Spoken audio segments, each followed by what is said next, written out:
Hey guys, what's up? On this video, I'm gonna be doing another review of our Alien Earth episode, this time episode 4, which ended with Wendy passing out and just like being like in a coma for a while. She wakes up now, and well, they're still investigating what to do with her. She cannot like hear much, and her brother is not there, and now there's gonna be the dynamic when her brother is probably gonna get in the way of the projects that these people are doing with his sister. And I'm like, whatever. Now she seemed to be implying that she was able to hear the alien, which is something that, of course, Cavalier is gonna be interested in. He's gonna want to know, like, try to use it to be able to communicate with the aliens, which is not something that, like, I mean, what does the alien have to say to us? Oh, I just want to get you humans and use you guys as hosts, because that's the alien purpose.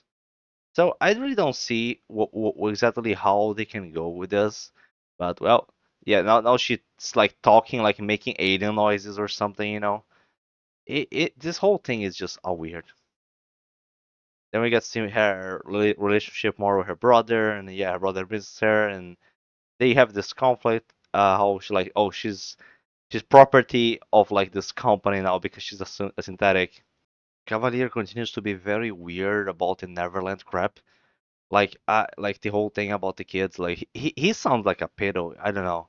He does have the vibe of it. I just gives me that impression at one point, you know. And then we go tomorrow trying to manipulate the Indian kid into doing what I already hate this kid. Like he's just so dumb. Like I know that kids are dumb.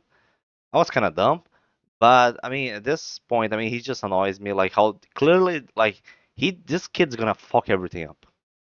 He's probably gonna fuck everything up.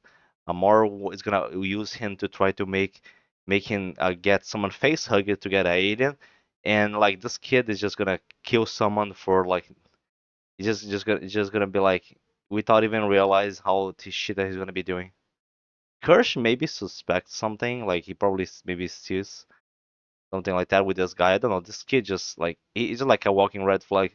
Then we go to the experiment in which they put a tentacle alien against a ship. And this is probably the best part in this episode, which I think it was really interesting to see this creature. Like the way it behaves is really fucking. Like it just rips, like it just gets inside the body of like a host almost, and just kills it from the inside. It's very violent, and then it controls the body and takes over.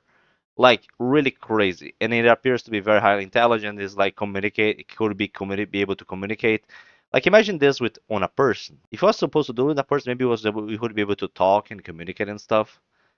Like this creature sounds actually very dangerous. I don't know how is like for reproduction. I mean, there's only one. Maybe it's like a male and a female. So like maybe even if it gets out, even if it escapes, you won't be able to reproduce, so it won't be much of a threat. But it could like imagine it could control like I don't know Cavalier.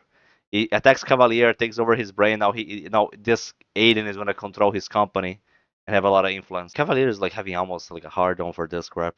Then the couple of scientists are having like a debate on the ethics of what they're doing. And one of the kids come up and say that she's pregnant. I'm like, it's dumb. Okay, they're kids. I know their kids are dumb. I think I remember like a girl in my class saying like when I was a kid, like 5 or 4, and she's like, "Oh, I'm pregnant." I'm like, "Nah, I don't think so."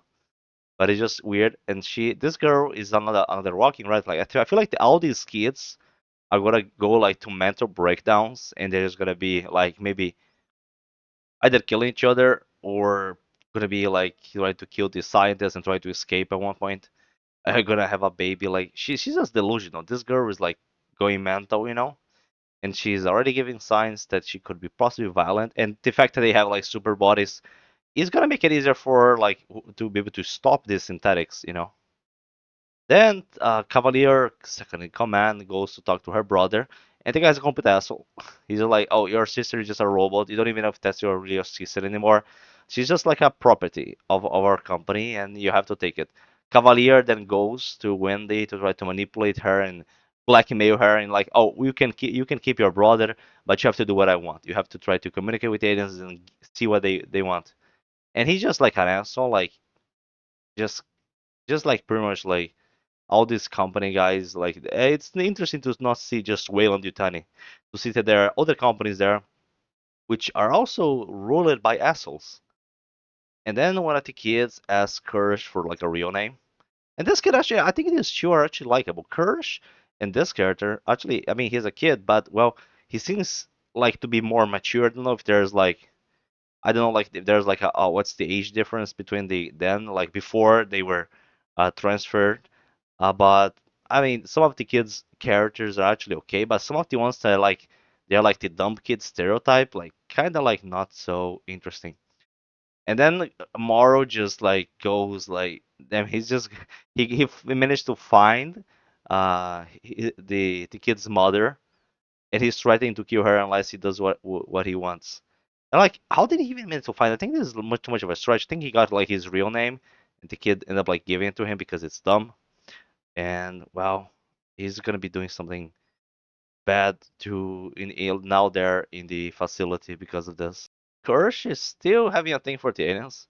He seems to be debating whatever, like, is it really worth it? I feel like Kirsch could betray Cavalier at one point. Like, it kind of feels like he knows that, like, oh, maybe it's better to not mess with this thing. Then we got some extra information about how the world works right now, about like how the companies like have taken over like the governments and stuff.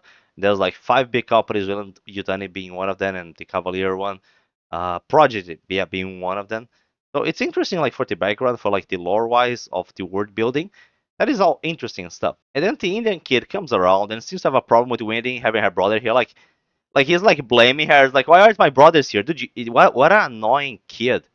What an annoying little like petty little kid. Like I mean, her brother was there in the crash. They end up like bumping into him.